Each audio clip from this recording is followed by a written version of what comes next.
semester. And thank you all for taking your time out to come and see what's going to be an incredibly interesting concert for you today. Firstly, I'd like to acknowledge the traditional custodians of this land we're gathered on, the Watamatagaul clan of the Darug Nation, to pay respects to elders past, present and future. Is birdsong music? This concert summons you to the sound world of another species.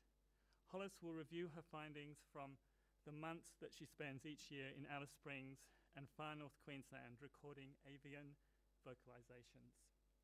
These serve as the basis for detailed analysis, but these transcriptions also have another life as recompositions for various instruments and vocal ensembles. Hollis does not aspire to improve on bird songs, but rather to celebrate and illuminate them, which she will do for this event by performing them on the violin, accompanied by her diverse field recordings. Hollis is a research fellow here at MMCCS, and she's a violinist and composer whose work defies categorization. She's been featured in 2 Gus Van Sant films, My Own Private Idaho, and Even Cowgirls Get the Blues. And she is the author of 6 books of American fiddle transcriptions and arrangements. The American Centre in Paris awarded her a 2-year residency at the Cité Internationale des Arts for 1993 to 1994. While based in Paris, Taylor performed and recorded jazz and folk music throughout Europe. As a composer, Taylor blurs the lines between classical jazz and folk music. Recent commissions include the Song Company and Genevieve Lacey, supported by a grant for new work from the Australia Council, for works based on the vocalizations of the pied butcherbird. Her recent book is Birdsong Music? And we just launched that at MMCCS last night. And that's published by Indiana University Press. And her recent album is Absolute Bird, Outback Encounters with an Australian Songbird, which explores the capacity for vocal learning and copying that we share with songbirds. So for the next 40 minutes, Hollis will be performing without pause, and there'll be time for questions afterwards. So please make welcome Hollis Taylor.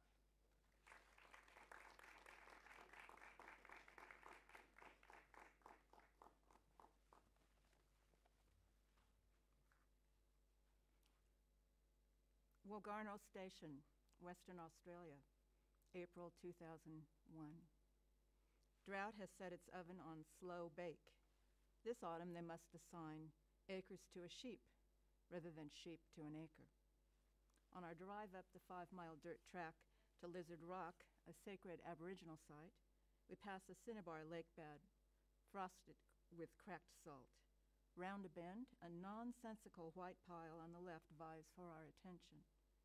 Bone dry made manifest in the stacked remains of starving sheep shot during the last drought. I can't take it in. At noon, several hundred people crowd onto an ancient ironstone outcropping to hear my concert. I marvel they could all find the place. The canopy erected to protect me and my violin from the sun barely manages. I'm a hostage to brightness and heat, head spinning, ears hissing, lights shooting in my eyes. The Devil's Box suffers Dante's Inferno. Back at the homestead, I wander about collecting grass fishhooks in my socks, when out of the blue, I hear a leisurely, rich-toned phrase. It's a jazz flutist in a tree.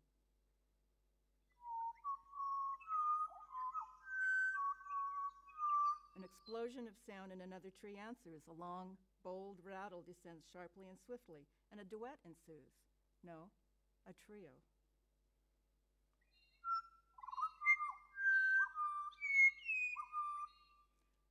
"20 otherworldly seconds pass, low, slow, and enticingly familiar. I had no idea birds sang in trios. It's the pied butcherbird," Eva explains to me later. "They get their name from snatching other birds' babies right out of a nest. Then they'll wedge their prey into the fork of a tree or skewer it on a broken branch." I notate several irresistible melodies. Later, writing in my travel journal, devoted to this, my first trip to and across the Australian continent, enchanted. Hard to put together this songster's name and savage reputation with her angelic voice. Won over by blue notes, hip riffs, and syncopated chimes, I've fallen head over heels for a convict.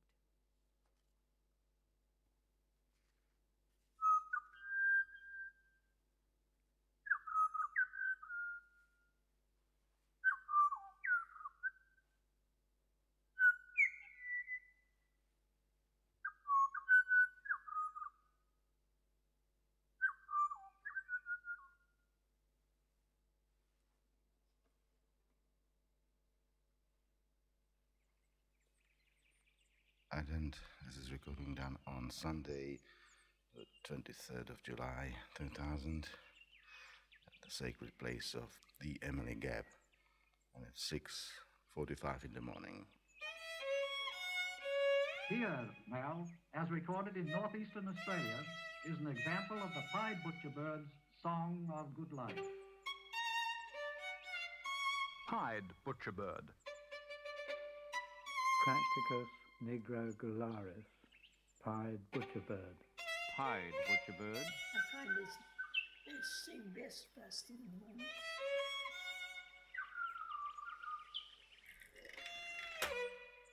As soon as the pied butcherbird started, it just made the morning. Yeah, they add a little special something, don't they, to the start of your day. It's just such a pure sound. It's almost like liquid crystal. Now, do you think this might be a pied butcherbird? Perhaps the most beautiful of all, the pied butcherbird. Band 59, Pied Butcherbird. Pied butcherbirds. Well, it sounds like the boy soprano's voice rising over the top of the choir.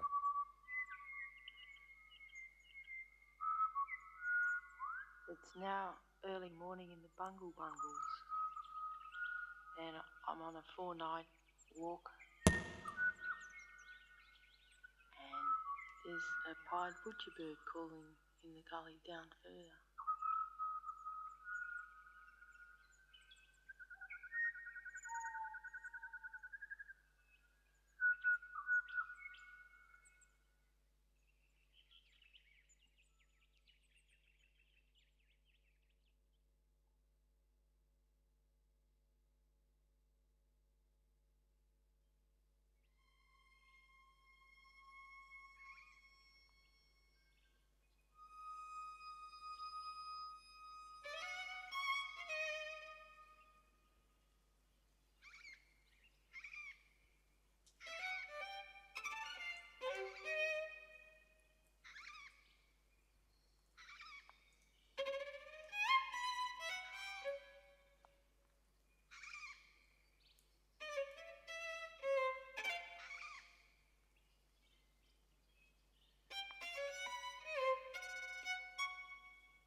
Let's go to cows, sheep and lambs. Rob Pearce.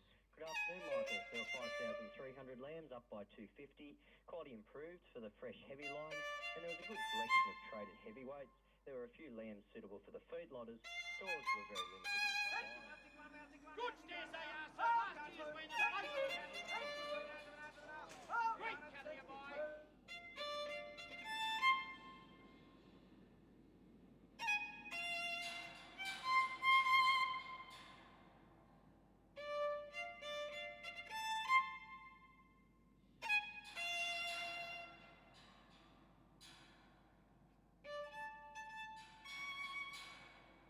Weathers range from 111 to 117.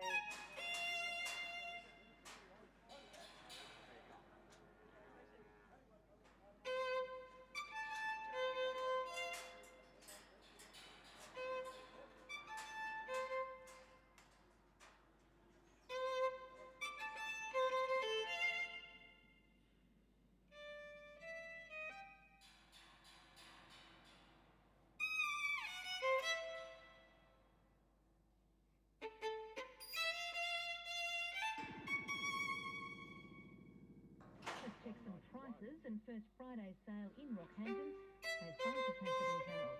Good afternoon, Merrily. Gracemere numbers eased marginally to 3,800 head on Friday. Steers from 400 to 500 sold from 124 to 170 to average 160 down 3. Steers from 300 to 400 sold from 100 to 179 to average 158 down 5. Heifers 400 kilos and over sold from 125 to 166 to average 155 up 10. Heifers from 300 to 400 sold.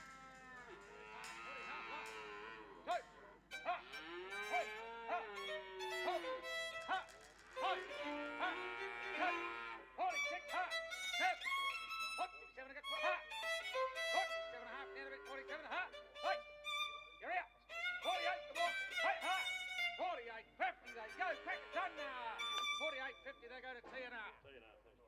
Thank you very much.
Oh, I don't worry about snakes. I've had them coming in here. I've had snakes come through here. The worst than snakes is blooming mice. Well, we had a mouse plague here, and, well, everybody else got it too. But they were worse than snakes. And then the tourists were coming up here and camping up there at the caravan park.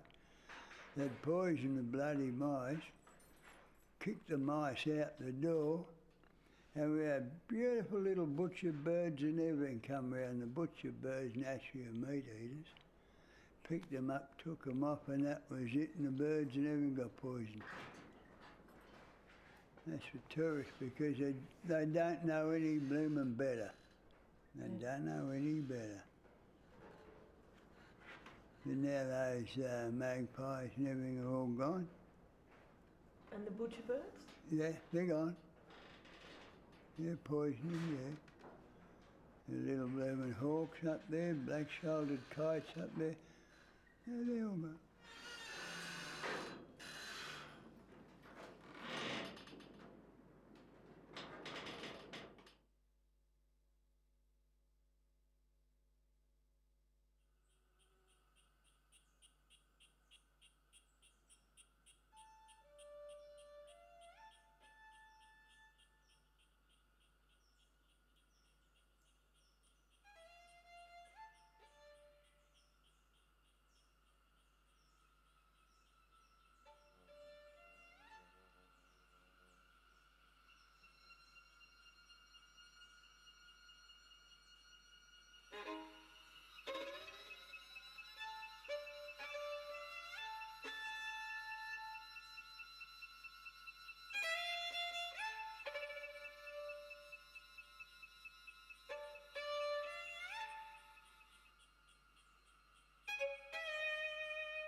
Restez alerte.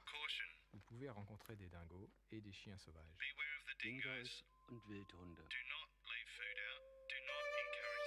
Les dingos sont des animaux sauvages. Dingos sind wilde Tiere. Pas comme des animaux Zu ihrer eigenen Sicherheit Pour votre sécurité, ne vous approchez pas des dingos. halten Sie Abstand zu Ne Dingos. donnez jamais à manger aux dingos. Und füttern Sie niemals Dingos. Bei der Drohung Gardez votre calme. nicht rennen, Ne courez pas nicht mit den et Armen n'agitez pas fuchteln, les ziehen bras. Sie sich zurück Reculez et und appuyez rufen vos Sie ailes. Hilfe.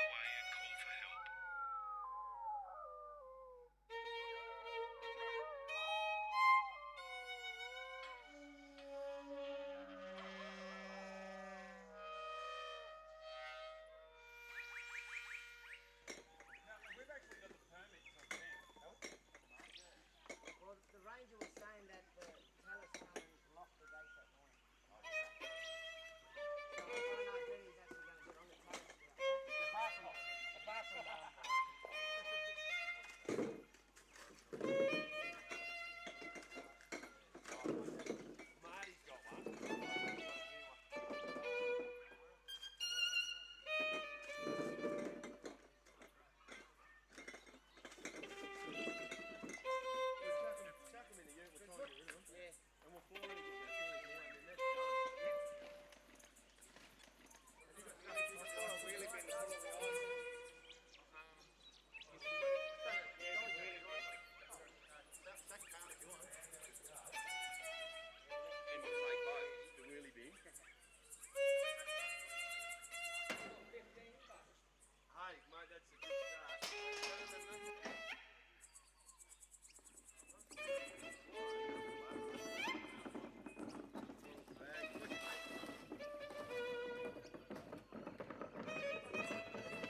then have one with Carlton and nakeds. Then they do bundies and then mixes in and see how much we go through. And then it's shop tricks and doing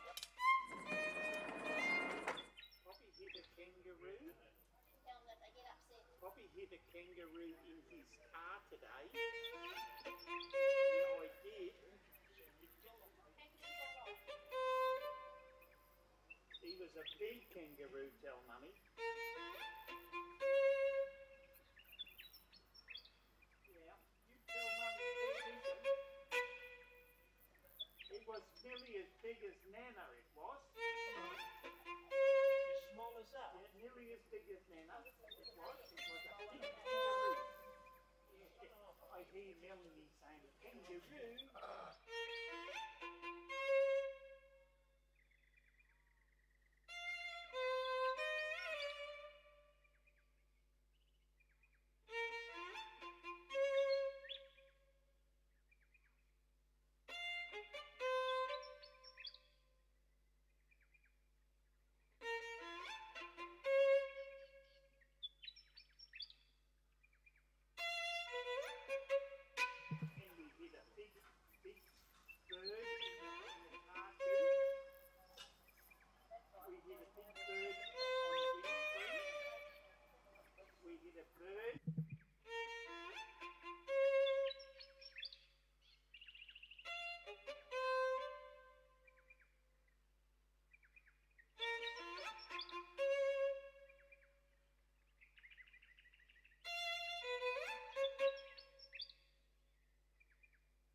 The first night we reached a small soakage where some mission natives were stationed to keep the water open for the stock. Our attention was drawn to a black-fronted butcher bird, which seemed very tame, and after a while came into the camp for food.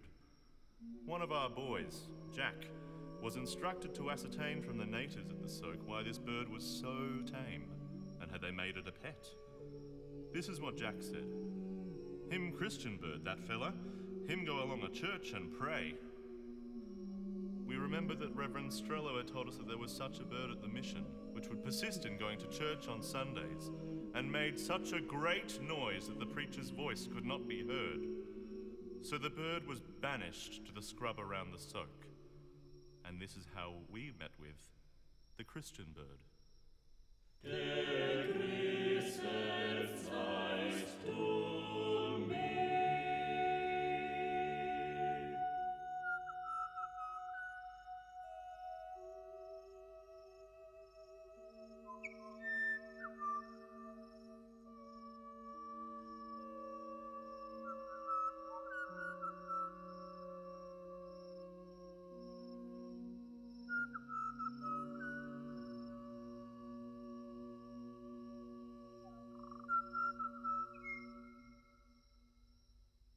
Captain S.A. White, Into the Dead Heart, an ornithological trip through Central Australia, 1914.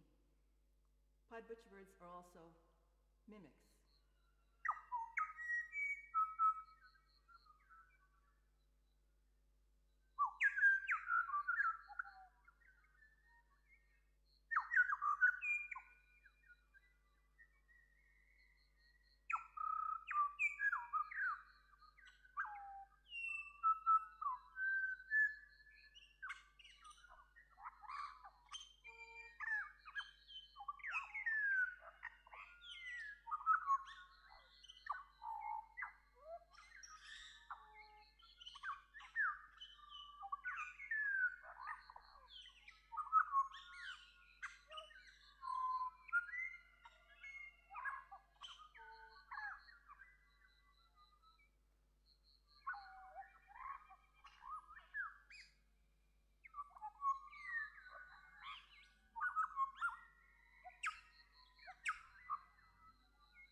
Mount Surprise, North Queensland, 2:45 a.m.